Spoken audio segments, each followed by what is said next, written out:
Hey guys, what's up? Scottish Duck here once again. Okay, it's January, well the end of January, the fucking week where the world decided to put out 5 or 6 PS4 games, a good majority of which I was definitely interested in trying out. So I've been playing a lot of PS4 for sure. I just bought that new PC, barely played it.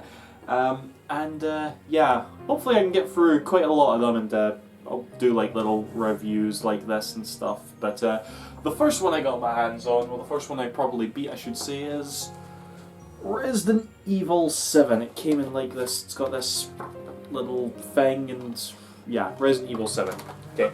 I really hate it when Sony does this, by the way. You see this banner here just to let you know, oh yeah, PlayStation VR go about it. I remember just always hating it when you would see last generation PlayStation Move compatible, or even on the PS2 when you saw with NetPlay. I don't know, it just looked ugly to me. Yeah. So yeah. Incidentally, I didn't fucking play this in VR. I'm not going out and buying one of those things. They cost more than the actual console. No chance. So I played this by myself with a controller, and what did I think about it? It was good. It was really good. I have a lot of weird reservations about it though. Ones that aren't too easy for me to put into words, because I'm sitting here, I want to say it's good, I have to say it's good because it is good and I did enjoy it. But there's just it didn't quite tick all the right boxes for me. I know I use that expression a lot, but there is this just inexplicable feeling that a game can sometimes give me to let me know if I'm enjoying it or not. And Resident Evil 7, I really don't want to discredit it or nothing, because there's a lot in this game I really like. But after coming off of it, there's a lot of Resident Evil games that I like more than this, basically. I will say it, I'll definitely take this over 5 and 6. And I always have to remind myself, I've not even played 6 before, but I'm so utterly convinced in my mind that I hate it, as is a lot of people I think, but and 5's no bad. 5 is one of those games that I think the hate for it has died down over the years, mainly because people can look at it and think, well, at least it's no 6, there goes that, judging the game before I even fucking played it. But what about Resident Evil 7? Well, I guess the first thing to talk about is its shift in perspective. It's gone from your sort of over-the-shoulder camera to first person. Now, a lot of people are kind of thinking, oh god, they've made it into first person, or along the lines of, oh god, it's just for VR. This works really well, okay? The perspective shift is just fine as far as I'm concerned, mainly because the whole game is still structured so much like classic Resi. This is just oozing with classic Resi elements, I really got Resident Evil is one of those franchises that's definitely went through quite the identity crisis, I guess you could say. Mainly starting with Resi 5, which I think was the first one not to have any involvement with Shinji Mikami. I think he left after that and went on to Clover Studios, which later became Platinum Games, obviously. So yeah, Capcom kind of had this big hit in the form of Resident Evil 4, sorry. They had to make a sequel to it, and they didn't quite know what to do, so they just did everything that people thought was mainstream, I guess, and that's why we got Resi 6. Okay, stop moaning about Resi 6, talk about this game. Basically, is what I'm saying is, the people who made this very clearly are classic Resi fans, okay? I can tell you right off the bat, I was constantly stressed out playing this game that I didn't have enough ammo, and I would keep reloading my save so that I could go through hallways or whatnot, try and avoid monsters and not get hit, so I didn't have to use my just as equally limited healing items.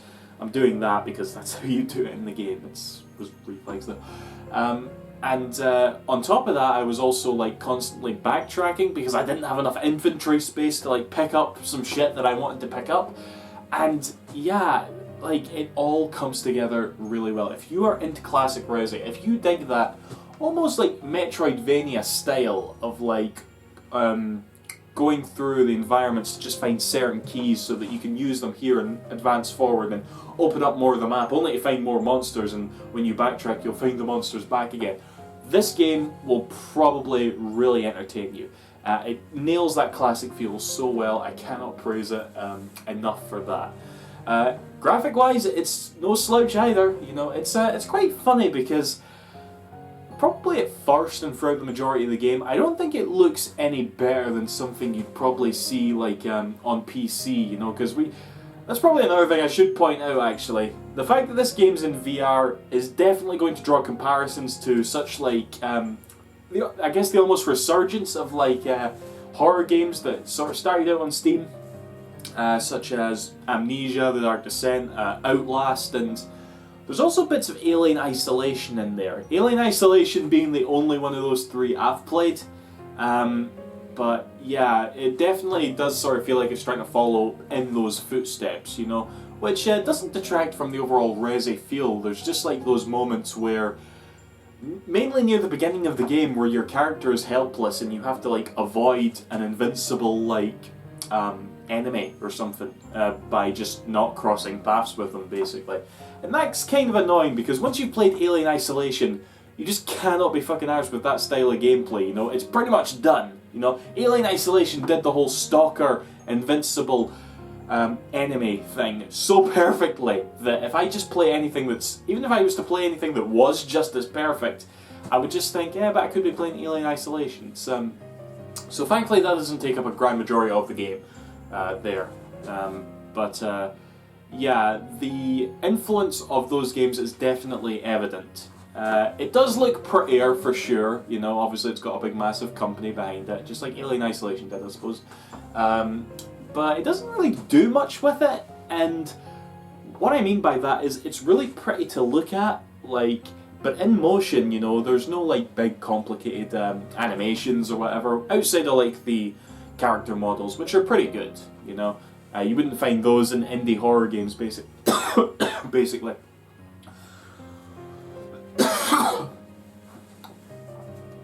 Sorry, just cutted out a coughing fit there, my bad. It's dusty in here. Where was I? Fuck.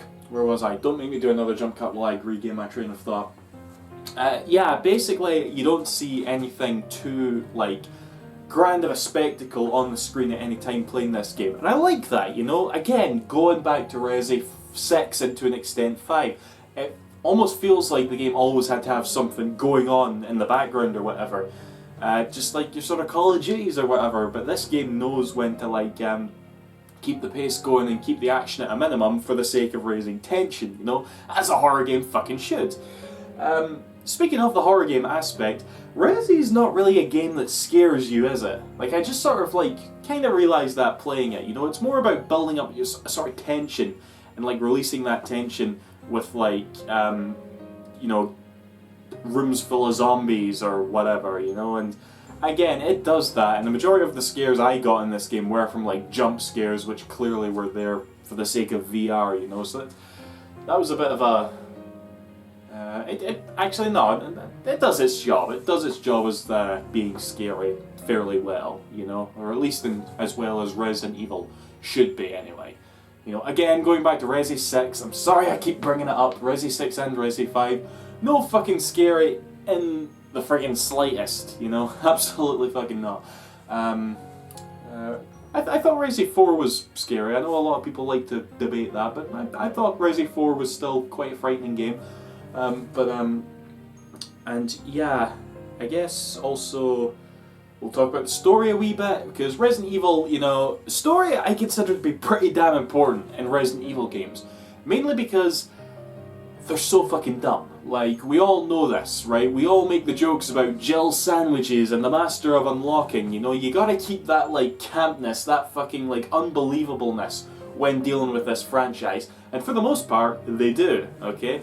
There's a lot of like moments in this game where I'm just thinking to myself, why is that like that? Why is this here? And that can pretty much be swept away by just saying, because it's Resident Evil. Which is a bit of a cop-out, I know, but what can I say? Some of us like really dig that charm, you know? That ironic charm, I guess you could call it. And again, it does nail that. I will say that, like, this game does apparently take place in the same universe as all the other Resident Evil games, but has nothing to do with it. And the new characters are kind of shy. Mainly your main character, you know, the bakers, the antagonists who you've seen in all the trailers and that. They're pretty cool, ain't gonna lie there, but Ethan, the main character, you learn nothing about him. And he has a few funny lines, I suppose, that you would expect like Leon to say in Resident Evil 4 or something. But for the most part, we just learn nothing about him, other than like seeing his hands and the fact that he wants to get his wife back from this family who's apparently adopted her or something, some really weird shit there. So yeah, I was a bit upset about it in that regard, and I guess another thing that I want to rant about for a bit, this might be slightly spoilerific and I'm sorry, but there's been some promotional material with it, so I don't feel bad for saying it, but there's like an enemy in this game, mainly about 2/3 in, the main sort of antagonist is revealed, and again there's been a lot of like promotional material about it, so I'm gonna say it. Click away, your fair warning. The main antagonist of this game is a little girl, okay? And that's what you see all the time. You know, you see this little girl. And that's just a cliche I'm so tired of. You know, I just like, when I started seeing the little girl pop up, I'm like, oh god, don't do this. Don't, like, make that the main villain, you know, because the scary little girl thing has been done to death in like Silent Hill and like the Fear games, you know, and like every fucking Japanese horror film ever made. Okay, maybe not, but you get what I mean, you know, like the misunderstood supernatural little girl was not something I wanted particularly in Resident Evil. Mainly because they do that whole, they dwell a bit too deep into psychological horror. And that's not what I want from Resident Evil. Resident Evil should always be about fighting off failed medical experiments from a lab that's underneath like a mansion, you know, and will self-destruct at the end of the game, you know. And they do like explain all the psychologicalness away in scientific purposes, but you can tell they were really trying to be more psychological, I guess, in an attempt to be more respected. I don't know, but it felt really out of place for Resi. You know, like all the stuff I was saying about the gameplay definitely still applies, but in terms of story, it wasn't as Resi as I wanted it to be.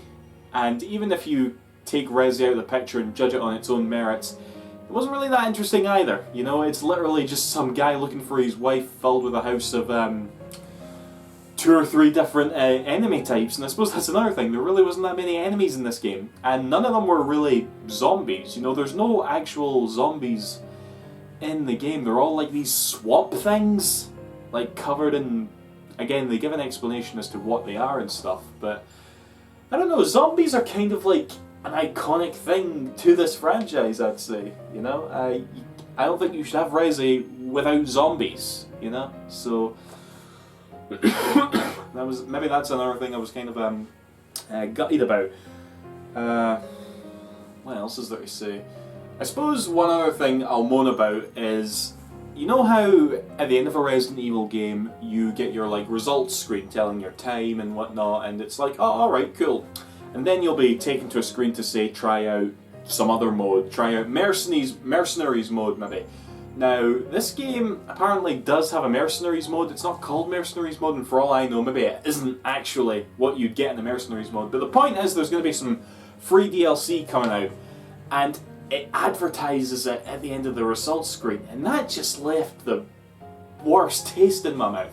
I know it was free, don't get me wrong, I know I shouldn't moan about stuff that's free, but the fact that it was advertising DLC at the results screen of a Resident Evil game for shit that isn't even fucking finished, just like makes me think, why didn't this come with the game? Why is it in like almost every other Resi game, but no this one?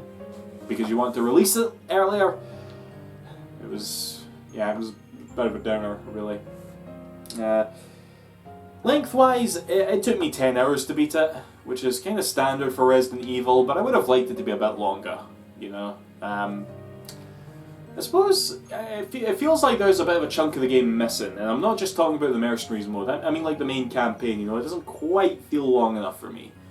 Rambling about this is really getting all my thoughts in perspective. This is what I love about doing this, you know, if I'm so-so in a game, just standing in front of here and I blether, helps me like figure it out, you know. It's really a lot of like little things that aren't even technically faults, but just like sort of like impeded on my experience personally, you know. I really can't recommend this game enough, okay? Especially if you're a Resi fan, you know? If you've been moaning all this time about Resident Evil going back to its roots, if you liked Resident Evil Revelations and you want the series to expand on that some more, then go for it. Go for this game, for sure. And if you've got a PlayStation VR, more power to you. I can't tell you if that's good or not, but go for it. You might enjoy it all the more for it. So, aye. Resident Evil 7, Biohazard. Don't know why they made that the subtitle, considering that's what it's called in Japan, but whatever. Definitely good. Just not a personal, like, favourite of mine, I guess. Resident Evil Code Veronica, still the best Resident Evil game. That's a whole video in of itself. Why are so many people so on that game? Like, I've discovered that in the past few years. That is my favourite Resi game. I love it to death. But there's so many people that hate it. That like say, no, this is terrible. That was meant to be Resident Evil 3. Okay? The only reason Resident Evil 3 Nemesis is called Resident Evil 3 is because Sony was like, here, you need to have a numbered sequel on our console, so fucking do it. So they're like, okay, we'll call this Code Veronica. And that's always, not enough people know that, I don't think. And Code Veronica doesn't get enough love. And yeah. That's that, guys. See you after. Thanks for watching. Bye-bye.